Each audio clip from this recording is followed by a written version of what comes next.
everyone? At least you can give me your high five or your thumbs up, right? So let's go to the journey of IB, right? Okay, thank you so much, Aryushi. So I'm also excited to see you all today. I know that a lot of DP students, they feel that mechanics is like a mountain to climb, right? But yes, of course, it is a mountain to climb. Why? Because it is the very first DP topic that you encounter when you enter from grade 10 to 11th, right? So it lays a foundation also for almost all the topics of physics. So it seems to be a bulky and heavy topic to you all, but it is not like that. So I'm here today to help you out to build the clarity regarding the topic, and I hope you are able to do the same, right? So let's start with our webinar. So first of all, I'm here to talk about the mechanics part. So if you see, mechanics part is basically on these pillars. So these are the 5 core pillars, you can say, for the mechanics. And if you master these areas, you will find it so easy to solve any problem related to mechanics, right? So let's start with the first one, kinematics. So what comes to your mind when you talk about kinematics? Do you want to share something regarding that?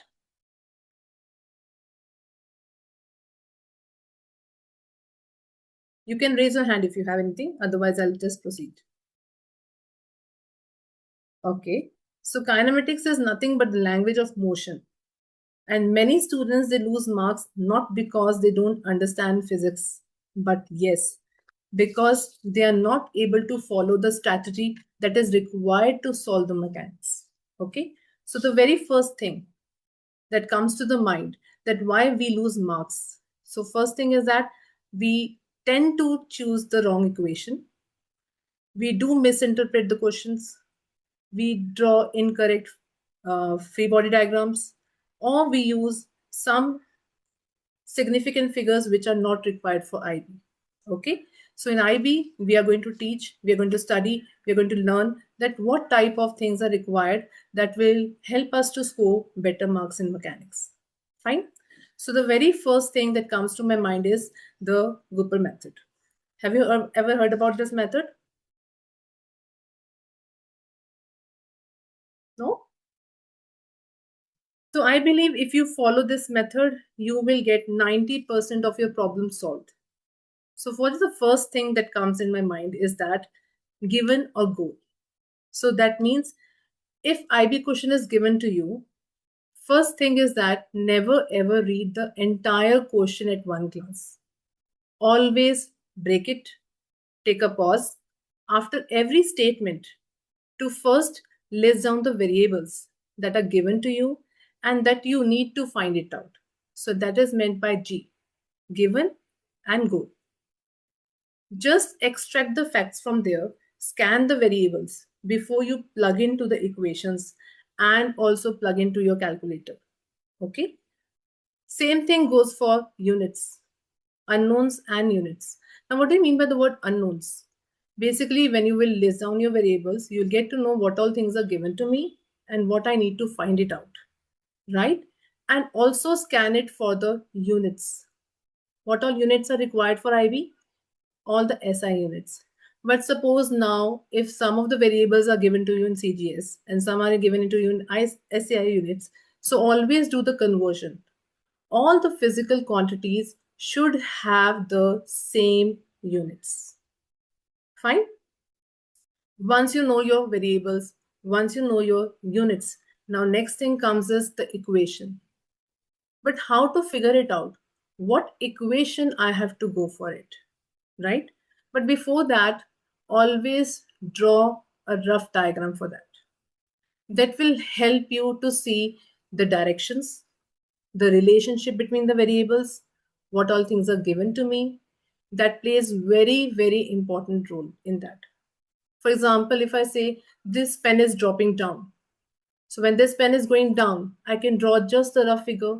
I can draw the forces on that. I can draw the directions on that. And we should know that in IB, when things are going up, we take it as negative. When things are going down, we take it as positive. And in some cases, you can take it as positive when going up, negative when coming down, where we follow the graph system. So graph system means as per the graph, 0 is the origin, you go down, it becomes negative, you go up, it becomes positive, you go right, it becomes positive, you go left, it becomes negative, right? So it is up to you which system you follow.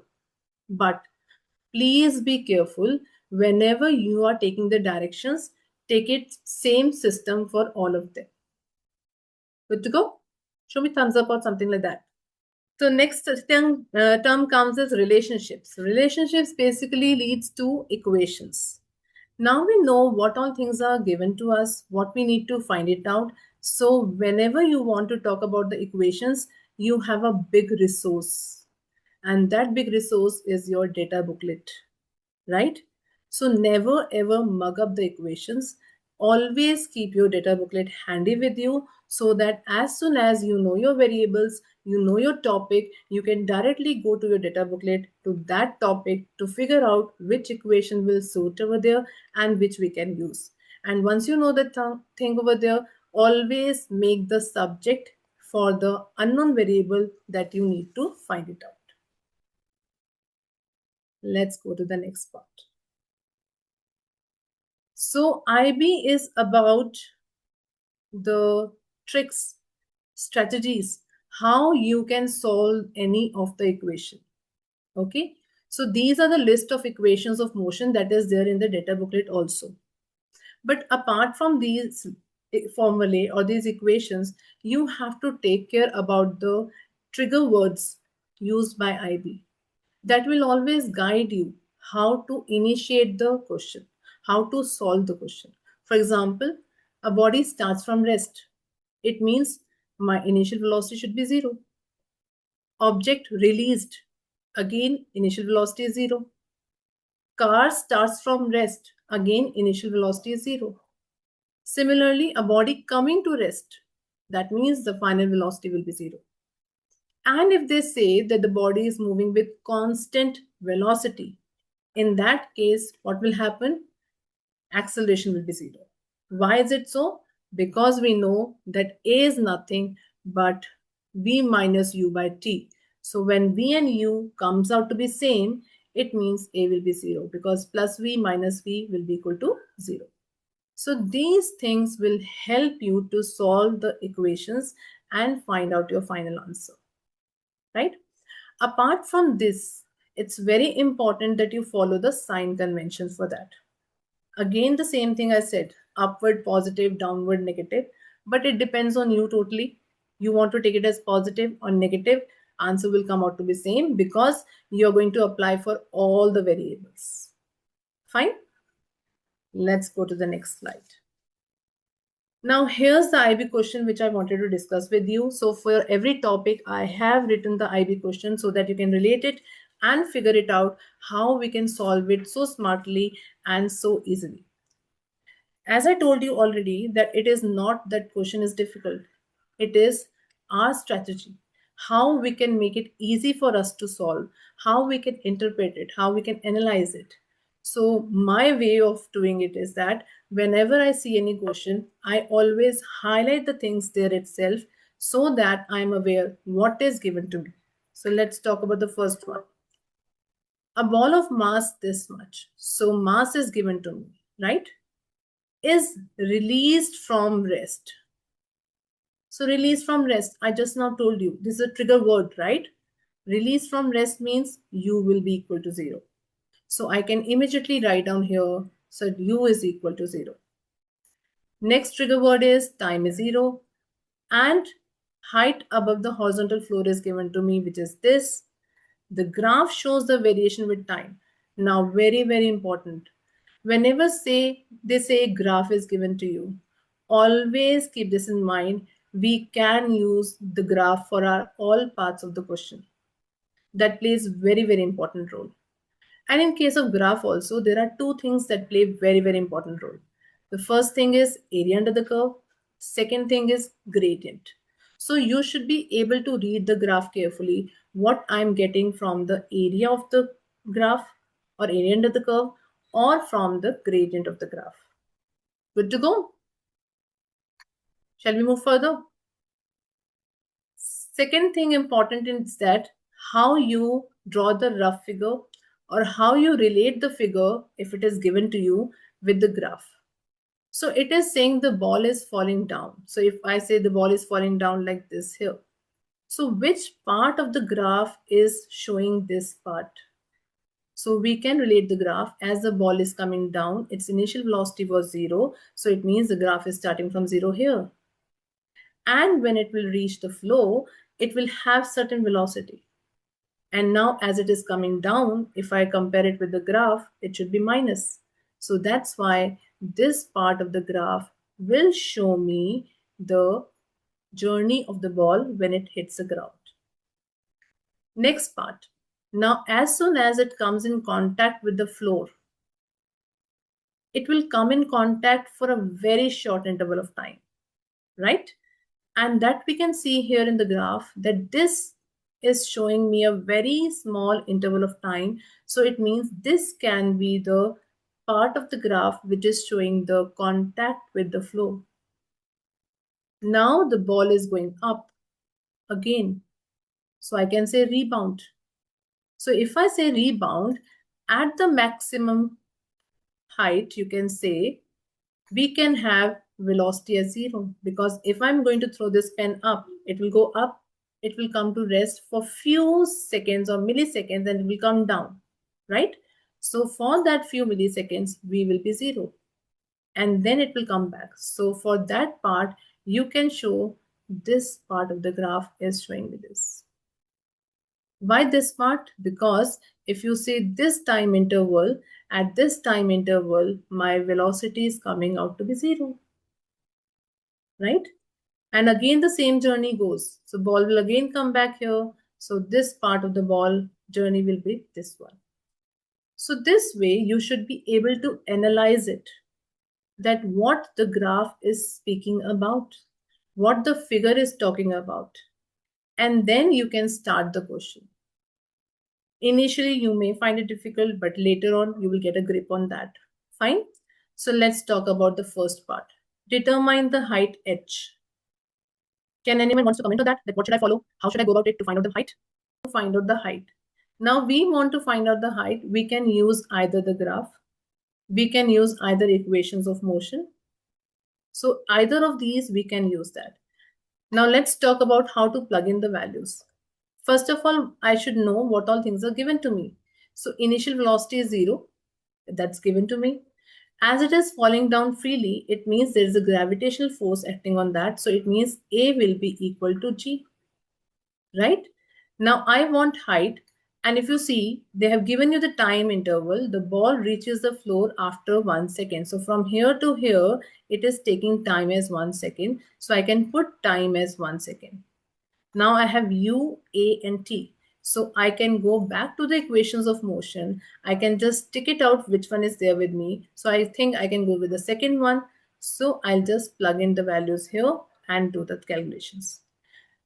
In IB, please take care of this thing, formula or equation, and then plugging the values or substituting the values carry 1 mark. So always first you show it here that you're substituting the values.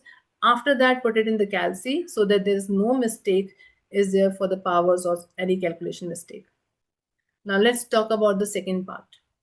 Label the time and velocity using the letter M, the point where the ball reaches the maximum rebound height. Now here our keyword or the trigger word is maximum rebound height. Now just now we discussed at the maximum rebound height, what will happen? The final velocity will be 0 here at this point. Now I have already used the colors. So from here I can see that it is coming to at this time. Right? So we can write down the letter M over here.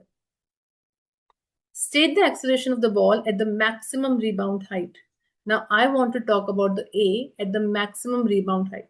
So whenever this type of question is there, again, please be careful. Here the command term is state. So you don't have to give any reason for that. You can just give the thing, what is the answer coming for that. Okay, either in one word or in one sentence. So right now, what triggers me here is that it is at the maximum rebound height. It means at that point, only the gravitational force is acting. No other force is acting. So at that moment, it will have A is equal to G, that is 9.8 meter per second square. I hope it is clear to you. Let's talk about the projectile motion now. Projectile motion is not at all different. We feel it is different because we are learning it for the first time, but it is not at all different, and we just have to use the equations of motion for the same. It's just that now we are moving from one dimension to two dimension.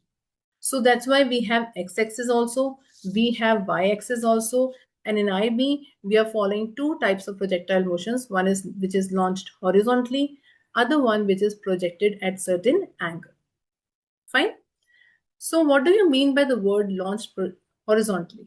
Before coming to this, I just want to show you one thing, that whenever you're using equations of motion for this projectile motion, always use it as per the axis, which axis you want to solve it for. For example, if the equation is s is equal to ut plus half at square, I can write it as Sx equals to ux into t plus half axt square, and in the other manner I can write it down as y is equal to uy into t plus half ay t square. So we have x-axis, that is a horizontal axis, y-axis, that is a vertical axis, which we are going to use in this equations of motion. Okay, now this is horizontal and the vertical motion, right? But what is adding them or bridging them together is the time. So time is not having any direction, so that's why time will remain as it is. We don't have to plug in x or y component for the time. Okay, next thing comes to our mind is that launched horizontally. Now what is meant by launch horizontally? It may be that the ball is hovering off the table, it's going off the table, you can say. In that case, when it is launched horizontally, we will have the ux component.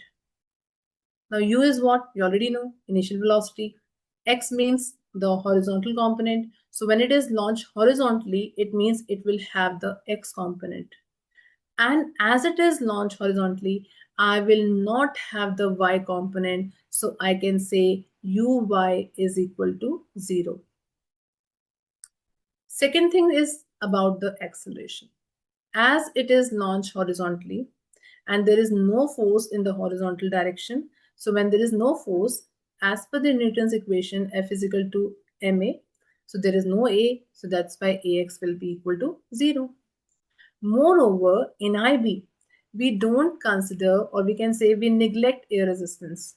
So if you see projectile motion questions, in that they will be writing down this thing, that neglect air resistance.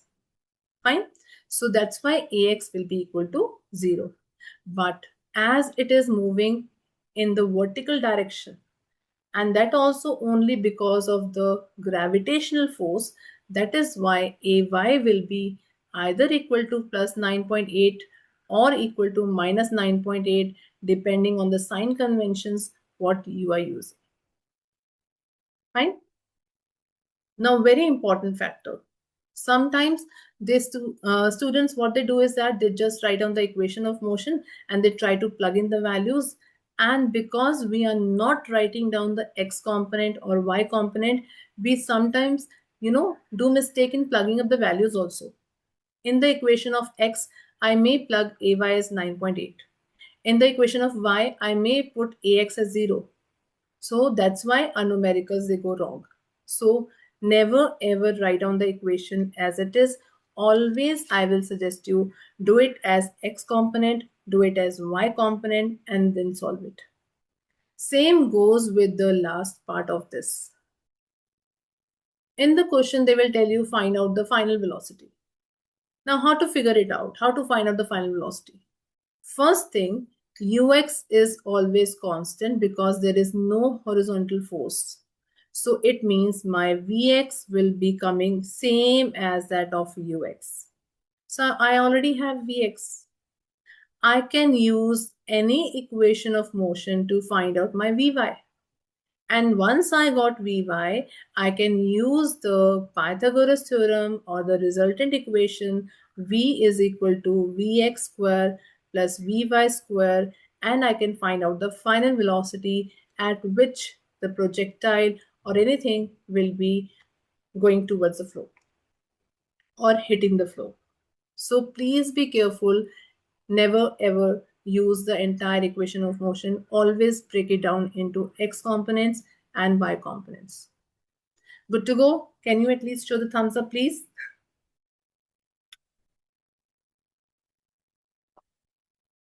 Okay, the next one is regarding the projected at certain angle. Now, very important. Projected at certain angle. If you see, this will be, it means I'm throwing at certain angle, like playing the basketball game, throwing the ball in the hole, or you can talk about the kicking the football. So similar to that, it is projected at certain angle.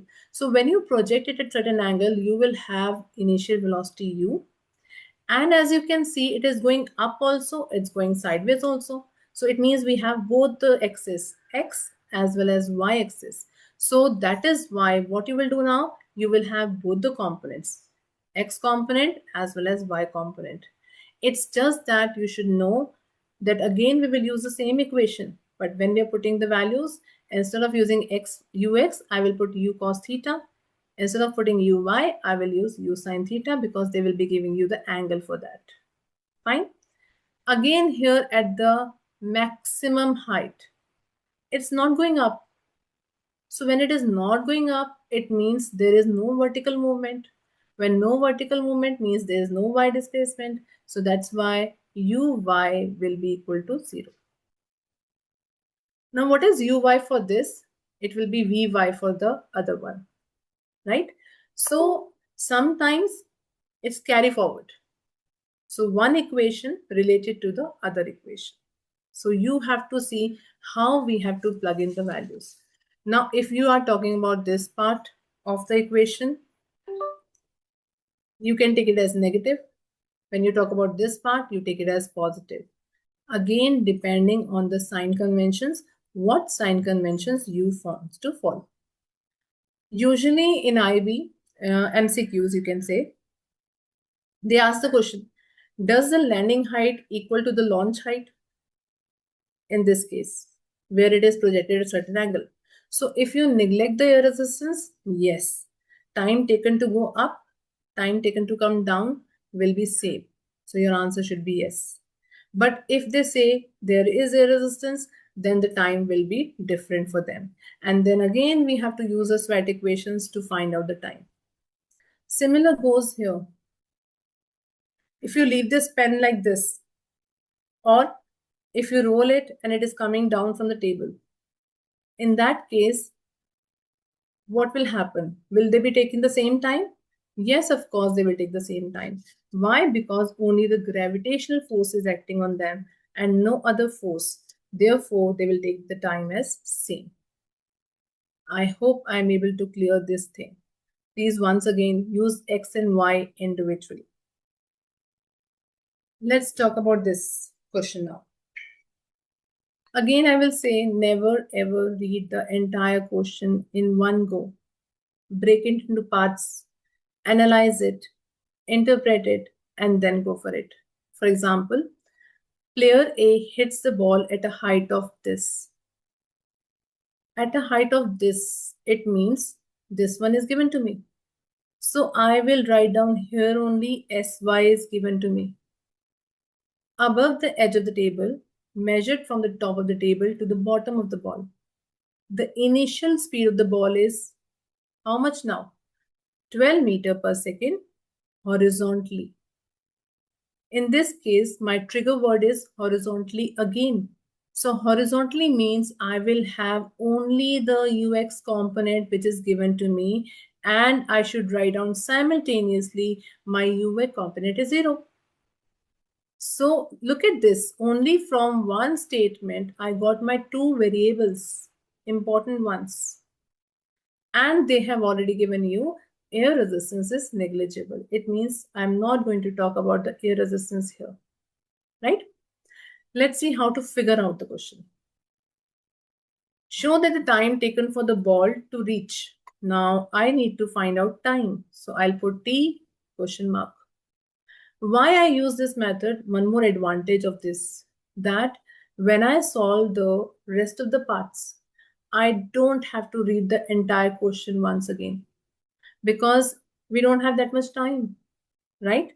And we are going to use the same variables for the next part because you know in IB we have subparts and so many subparts are there which are linked together with the main question.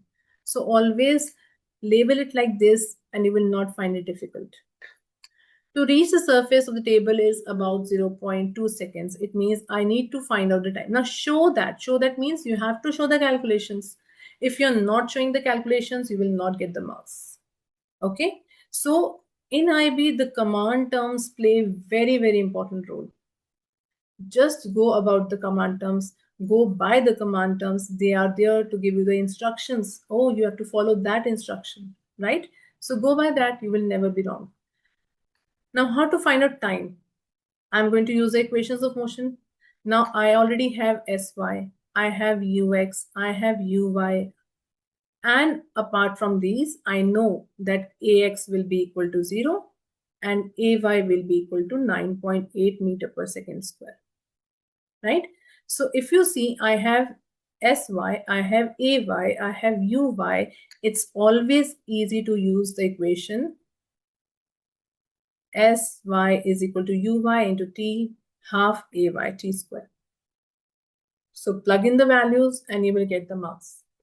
Please be careful. Again, I'm saying first put the equation in the X or Y and then plug in the values and then put it in the calci because sometimes we are in a hurry. We just drag it, put it there and try to solve it and we do careless mistakes. Okay. Let's talk about this question. The net is stretched across the middle of the table. So now I got the hint. My trigger word is here, middle of the table, right? And the table length is 2.74. So if I go back, I know from here to here, this is the length of the table. Sorry, not this. This is the length of the table, right? And the net is at the midpoint of the table. So can I find out my this distance? That will be half of the length. Now, if I say this distance, I'm going in X direction. So can I label it as X, Sx for that? Now I have Sx also for the net. Show that the ball will go over the net. Now I have to show that the ball will go over the net. It means it is not going to touch the net. Now what comes to our mind when we have to solve these type of questions? For that, figure plays very, very important role, right? If I see this is the trajectory of the ball, so I will find out the height at this point by finding out the time. And once I know the time, I will find out the height and I can subtract it from 0.24 and see how much is left. And if that height is more than the height of the net, then I can find out easily that whether it is going to go over or it is going to touch the net, right? So our first step should be to find out the time. But how to find out the time at this point? For this point, Sx is already there with me. Ax is already 0. Ux is already there with me. So I can use again the equation Sx is equal to Ux into T plus half Ax T square. I can find out the time from here and then I will find out Sy.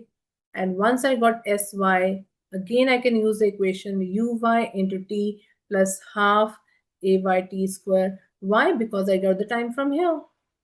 I already have Uy, I already have Ay, I can easily find out Sy, and once I got Sy, I will subtract it from 0.24 and we'll get it the difference. If the difference is more than the height of the net, we can easily say it will go over the net. Is it good to go?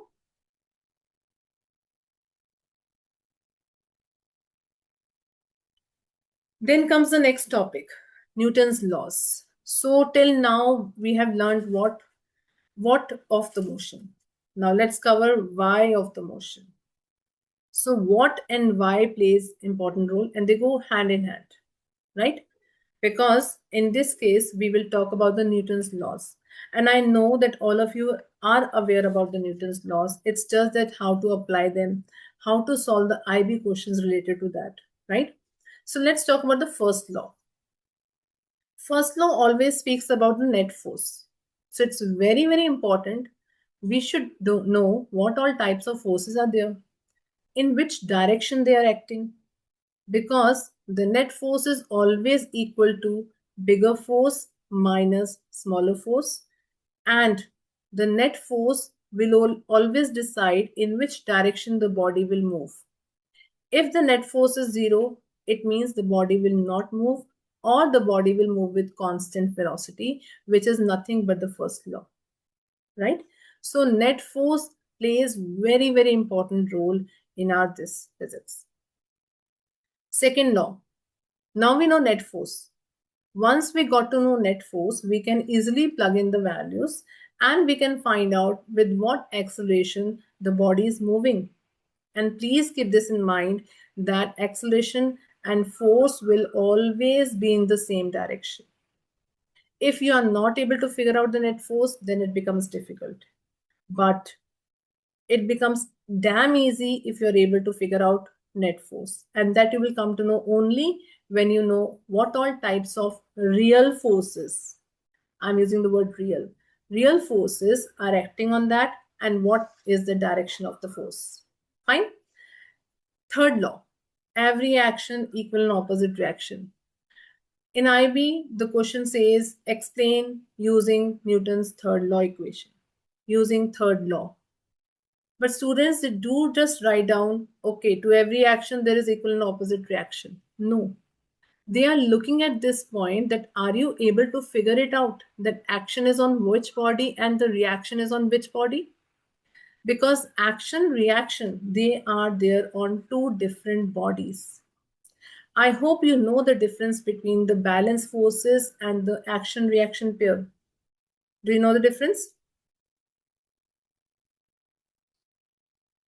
In case of balance forces, the forces are equal and opposite, but they react or they act, you can say, on the same object. But in case of the Newton's equation, that is action reaction, the objects are different. Fine.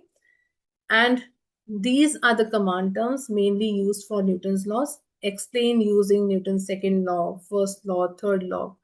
Deduce the acceleration. It means you have to find out the acceleration expression. State the interaction pair. It means you just have to name the pair, what is there for action and what is there for reaction. Okay, let's go further. Now, how to solve this type of question? Again, I'll say never ever read the entire question at one glance. Please break it down, try to analyze, try to find out the trigger words used by IB. They always challenge you for that. They just want you to be very smart and figure it out how we can find it out. Okay. Now, here it is given to you. Rotating horizontal blades exert a force on the surrounding air. So it means these blades are exerting the force on the air. If suppose picture is not given to you, I will always suggest draw the rough figure. It's not important that how artistic you are. It's just that if you draw a box also and write down the forces on that, that also works. So rough figures, they play very important role. Now let's talk about the next statement. The air above the aircraft is initially stationary. Now here the trigger word is stationary. It means it is not moving, right? Can you hear me? Prisha ma'am? Ma'am, I think there is some network issue at your end. A little. If you can repeat a little again. Okay. So we should be aware about this, that what are the trigger words here? The air above the aircraft is initially stationary. So stationary is a trigger word for us.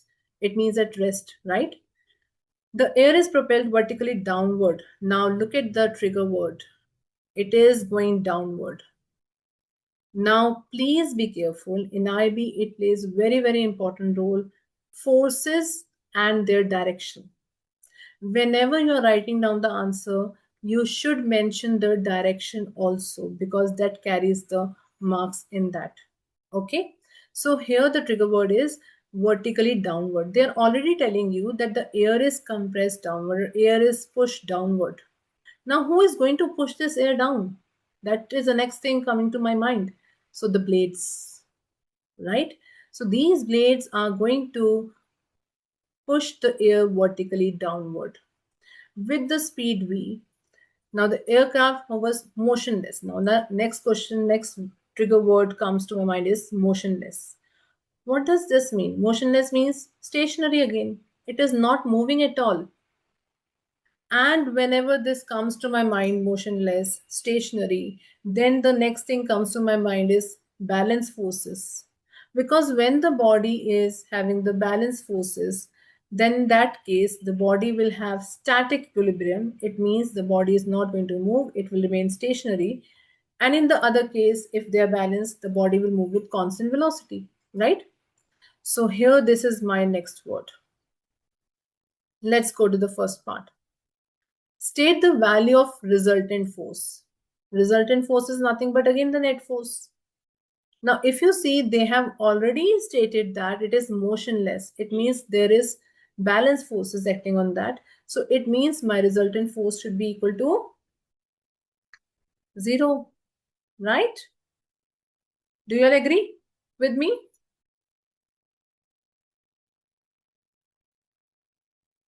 Outline by reference to Newton's third law. Very important. Please never ever miss this statement. In IB, outline, comma, by reference to, explain, comma, by reference to. So whatever word is there after by reference to, that should be there in our answer. We have to use that word. So it means if they're talking about that, you have to outline that how the upward lift force on the aircraft is achieved. Now, I know that the air was pushed down by the blades.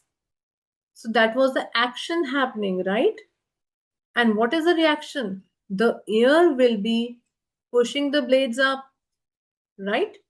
So I can say that blades exert a downward force. As a result, air exerts equal and opposite force on the blades as per the Newton's third law. Now look at this. I have used the object name also. I have spoken about the action reaction also. I have given the direction also. These three things are very important to answer these type of questions. Otherwise, marks will be cut. Fine. So whenever they talk about Newton's laws, whenever they talk about the forces, always be careful. The important words are for the direction, upward, downward, left, right, and also which law is applicable to that. If you support your answer with that, you will never ever lose the marks. Right? Let's go to the next part. Free body diagram. Now, this is another challenging thing, but very interesting. This is my forte. I love this part. Why? Because I love drawing and I have to draw things in that, right? Now, what things in that? So first of all, free body diagram, you should know that it is a diagram in which we show all the forces acting on that diagram or that figure. Okay. Drawing doesn't mean that you have to draw the person over there or you have to draw anything else. You can simply draw a box and show all the forces on that box. Fine. Also, sometimes some students, and in some cases I have seen that they just draw the dot and try to show all the forces on that dot. I'm not saying it is incorrect, but when you have to show the frictional force, it becomes difficult for that part, right? Because friction force comes into picture when there's a point of contact, and friction force should be on this side, on the point of contact. Okay. So I will always suggest that draw the box, show all the forces on that, and also see the axis carefully, whether it is a horizontal force, whether it is a vertical force, and list them, name them, what all forces are acting on them. And there are notations for that. Be careful about the notations also, right? So once you know all the forces, draw the rough figure, place them with the proper length of the arrow plays very, very important role. Fine, because length of the arrow shows you the magnitude and the arrowhead shows you the direction. So these two things are very important when you draw this. After drawing all the forces, my next step is write the equations. Now, what is meant by write the equations?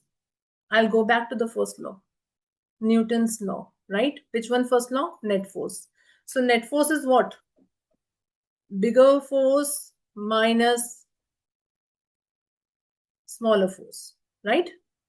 Now, if I say, I'll just take the example of this one, or let's take the example of this one.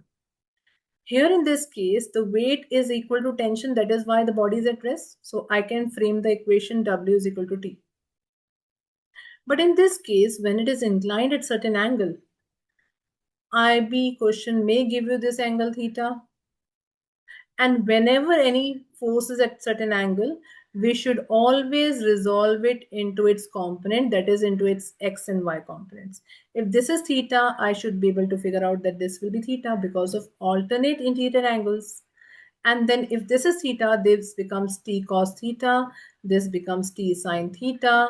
And I can say that right now in this case, t cos theta is equal to W and t sine theta is equal to some force which is helping the body to come back to the mean position, right? So these equations play very, very important role. Similar goes with inclined plane. If I'm saying the box is coming down, you are not applying any force, but the box is coming down. Why it is sliding down? Because of the sine component of weight. And if I say I'm pushing the box up, so if I'm pushing the box up, it means it is going up. So friction force should be opposite direction. So I can say that this F should be bigger than what? Friction force plus mg sine theta, right? So this way, it is very, very important to figure it out how we are going to put the forces and how we are going to put the equations and also how we are going to plug in the values. Good to go? Applying the constraints, this I just spoke about, that you should look at it carefully. What conditions are given to you? What constraints are there? For example, if it is equilibrium, all the forces will be balanced. So you just equate them. If the box is going up or down, just put it for the net force and you will get the answer. Let's do the question now. A girl on a sledge is moving down a snow slope at a uniform speed. Now here the trigger word given to me is the uniform speed, right? Uniform speed means constant speed. Constant speed means again net force should be equal to 0, right? So when I draw the free body diagram, now I don't have that much time to draw the girl, right? What I will do is that I will just make the inclined plane. I will just make the box over there, take the dot and show all the forces on this side. So weight is always vertically downward. Please be careful. Weight is always perpendicular to the horizontal surface. Weight is always perpendicular to the horizontal surface. Please keep this in mind. Whereas the normal contact force is always perpendicular to the surface on which the body is kept. So you can see from here, this is always perpendicular to this surface, and this will be perpendicular to the surface on which the box is kept. Because normal contact force is given by the surface on which the body is placed.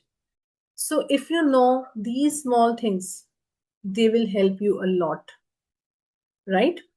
And as she is moving down, it means the frictional force is upward, given by letter F, and the weight component will be down, that is mg sine theta, right? And now it is said that after leaving the snow slope, now look at this. We should, again, I'm saying, never ever read the entire question. Try to analyze it. Try to relate it with the figure given to you, right? So when she is leaving the snow slope, the girl on the sledge moves on a horizontal region. Now here the keyword is horizontal region. And where is the horizontal region in the figure? This is a horizontal region, right? Explain with reference to the physical origin of the forces. Now look at this. I told you, very, very important, that they will mention you. You have to explain on the basis of what? Now here they are telling you, explain with reference to the physical origin of the forces. It means you have to name the forces now, right? Why the vertical forces on the girl must be in equilibrium. Equilibrium is another word for me. Vertical forces is another word for me. As she moves on the horizontal region. Now it means when they're saying vertical forces, I will talk only about the vertical forces. It means going up or down. When I say horizontal, left, right. When I say vertical, up and down. So I'll go back to this and I will see how the forces are acting on that. So if I draw the box here, there are only two forces acting. One is weight and one is a normal contact force, right? And they are saying it that the sledge moves over a horizontal region of snow and the girl must be in equilibrium and she is touching the horizontal region. She is not going up and down. So when she is not going up and down, it means there is no net acceleration in the upward or downward direction. And when there is no net acceleration in the upward or downward direction, it means there is no net force in the vertical directions. So therefore, it is in equilibrium. So this way you have to support. Now here, look at the things. I spoke about the direction, upward, downward. I spoke about that they are equal. That's why they are balanced. It is equilibrium. And I spoke about as there is no vertical movement, you can say, therefore no net acceleration in upward or downward. That's why it is 0. Right? So this way you have to approach. Now, I'll tell you once again, they give you everything in the question. It's just that you have to figure it out. What is the meaning of that word and how can I use it and where I can use it, right? So let's talk about the next question. Now in this question, if you see, they have given you the angle. Okay, fine. String of constant length. So length is going to remain same throughout the thing. The string passes over a pulley that runs on a frictionless axle. So there is no force of friction at the pulley right now. So this is another word for us. Friction acts between the base of the box and the ramp. So it will be only acting here. And that also when the box is moving in the upward direction or downward direction, depending on the question. Now let's see what else is given to me. The load has a mass of 3.5 kg. Now, best way how I go about is that I always write it down what all things are given to me there itself in the figure so that I don't have to go up and down again. Fine. So they have given you mass of the load. So it's already here. So no need to write it down. Initially at this height, it's already mentioned here. And the mass of the box is also mentioned there already. The load is released. Now here, important word. Again, the next word for us. The box is released. Release means you are not applying any external force, right? It accelerates downward. It means it is going downward because direction is mentioned to you here. Let's see the question.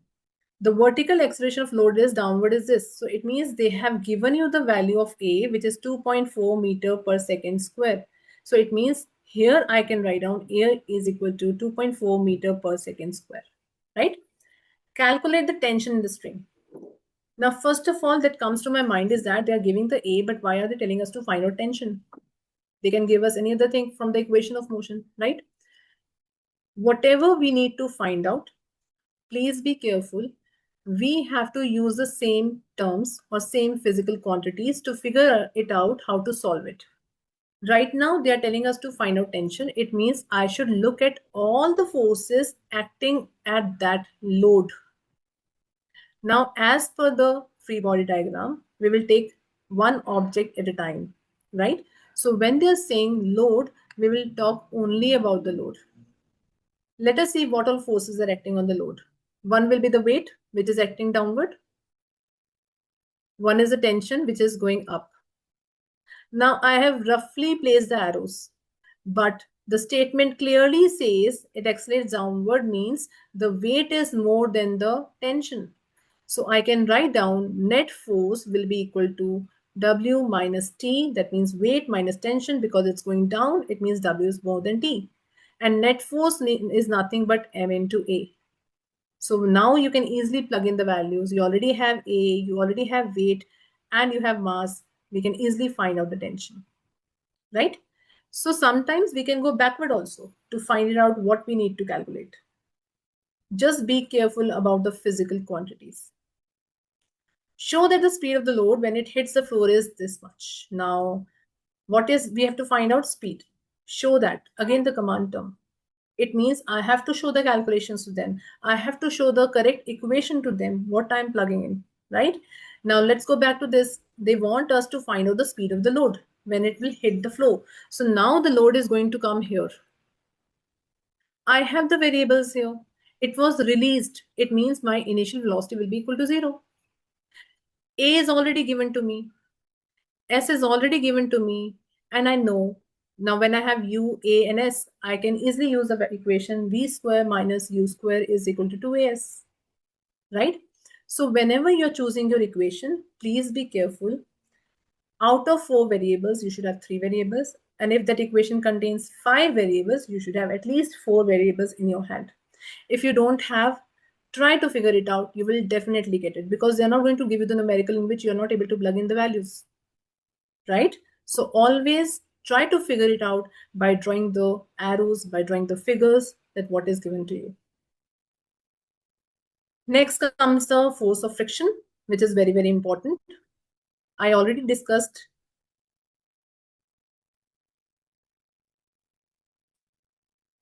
I think there was a glitch. Sorry for that. So next is the force of friction, which we already discussed. That plays a very, very important role. Friction force is always equal to mu into N, that we already know. It's just that direction plays very, very important role. Direction of friction force is always opposite to the motion.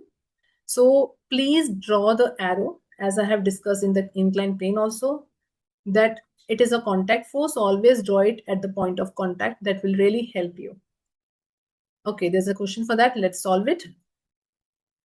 Same question, now the D part. Now look at this. In continuity, they asked you about the forces, they asked you about the equation of motion, they asked you about the friction force also now. And in another part, they can ask you about the heat also. So they all are linked together. So if one small mistake in plugging the values or finding out the forces direction, then it will be entire question can go wrong. So very first important thing is you should know your forces, direction of forces, so that you can equate them properly. And next is equation of motion. Let's talk about this. After the load hits the floor, and now we know already when the load was here, the velocity was 2.1 meter per second square, right? So very first thing, I got the information. Let's read the next statement. The box further travels this much along the ramp. Now for me, figures play very, very important role. So I will just draw the box here and I will say how much it has traveled, 0.35 meter, right?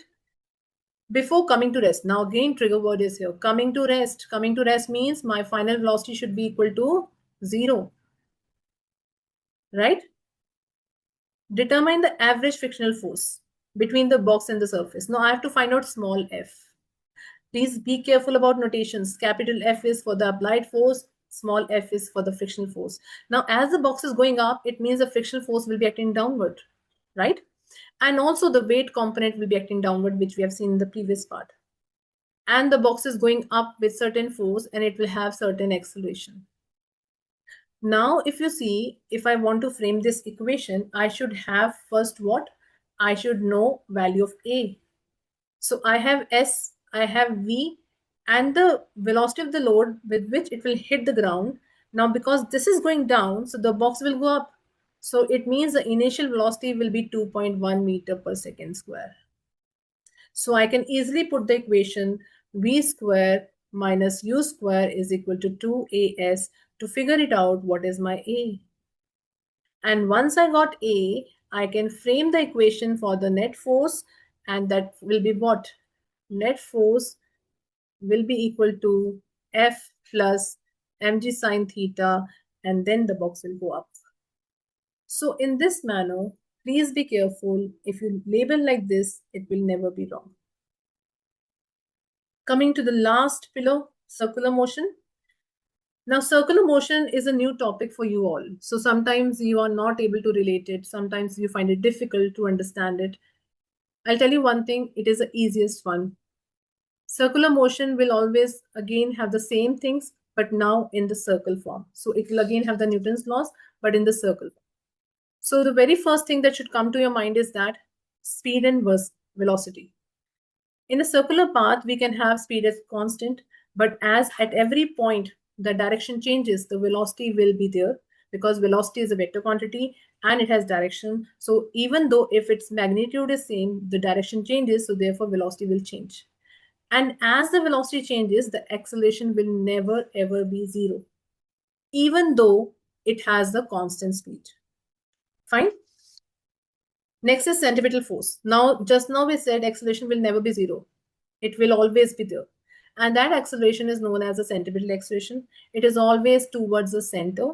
And because we have acceleration, we should have force also. And that force is known as centripetal force. And it is always towards the center. The work done by centripetal force is always zero. Why? Because work done is F into S into cos theta. Centripetal force is towards the center and velocity is towards the tangent. So the displacement is also towards tangent. So that's why angle will be 90 and cos 90 is 0.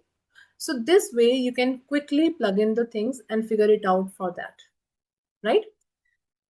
The last one is very, very important. Identifying the source of centripetal force. This plays very important role because they can ask you who is responsible here for the centripetal force. I'll just give you two examples. For example, if I talk about the planets are revolving around the sun, right? And they are able to revolve. Why? Because of the centripetal force. Now, who is giving that centripetal force? The gravitational force of attraction between the planet and the sun is providing necessary centripetal force. Similarly, electrons, they are able to revolve around the nucleus. So they will also have centripetal force towards the center, which is nucleus. Now, who is responsible there? The electrostatic force of attraction between the protons and the electrons are responsible for the centripetal force. So centripetal force will not come into picture on its own. Some of the other forces responsible for that. And that will be providing the necessary centripetal force. One more example. If I'm going on a straight track, riding my bike, I have to take a turn. If I'm on a very high speed, I immediately take a turn. Then what will happen? I can hear the voice from my tires, my bicycle or my bike tires, right? I can feel that. Even sometimes I have to lean also to balance it, right? So that frictional force between the tires and the ground will provide necessary centripetal force. Fine. So some of the other thing is responsible for that. You should know the variables, very important. What is W? Angular velocity. If I write W in terms of the frequency, it becomes angular frequency, right? V is a linear speed. Linear variables have the relationship with the angular variables. Yes, miss. Yes, ma'am. Since we are so close to, end of the session, so we Yeah. can wrap up here also. Yes, ma'am. I'll just Right? wrap up here, yeah. Because this is Yes. the same thing. I'll just wrap it. Yes, Thank you. yes. So some of the other thing is there which will provide the centripetal force. Okay. Now just wrapping it up. So IB is just not testing your knowledge. It is testing how you follow the instructions. So command terms plays very, very important role. And we have already discussed about the command terms. Again, I'll say, please be careful about the units, significant figures. In IB, we give 2 significant figures answers. And if you're using the previous answer in the next part, then the previous answer should be having the 3 significant figures, right? And please follow that your free body diagram should be correct so that you can plug in the correct values for that. Thank you so much.